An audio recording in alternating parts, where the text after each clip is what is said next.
Good morning बच्चों। आज मैं क्लास थर्ड में आपका हिंदी के पार्ट 3 का एक सरप्राइज़ टेस्ट ले रही हूँ। सरप्राइज़ मतलब जो अचानक से ले लिया जाए ना। तो देखिए, सबसे पहले मैंने आपको यहाँ शब्द अर्थ दिए हैं। कोई प्रॉब्लम नहीं है, आप परेशान ना हो। अगर आपको याद नहीं है तो पहले आप मेरे टेस्ट पेपर को नोट कर लेंगे। नोट करने के बाद पहले लर्न करेंगे और लर्न करने के बाद बगैर देखे आप इसे सॉल्व करेंगे, ठीक है ना। तो देखिए, प्रतिदिन, तो प्रतिदिन का अर्थ लिखेंगे। प्रतिदिन का अर्थ क्या होता है? रोज़ाना। मुक्ति का अर्थ होता है आज़ादी, है ना। घना मतलब गहरा, झट से, जल्दी से। तो फिर उसके बाद निम्नलिखित प्रश्नों के उत्तर दीजिए। जंगल में जाल किसने लगाया था? तो आपको मालूम ही है, शिकारी ने लगाया था। हिरण को जंगल में खोजने के लिए कौन गया था? तो ये भी आप जानते हैं कि खोआ गया था।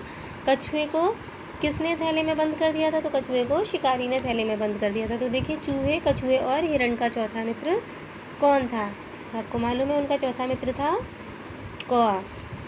चूहा किसकी पीठ पर बैठकर हिरण के पास बैठा? तो ये भी मालूम है आपको, कौए की पीठ पर बैठकर। उस थैले को किसने काटा जिसमें कछुआ बंद था? तो ये भी आप जानते हैं, चूहे ने काटा था। फिर है किसने किससे कहा?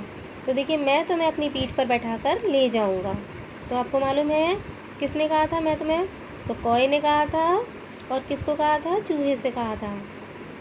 मैं वहाँ पहुँचूँगा कैसे? ये किसने कहा था? ये चूहे ने कहा था कछुए से, क्योंकि कछुआ उसको बोल रहा था।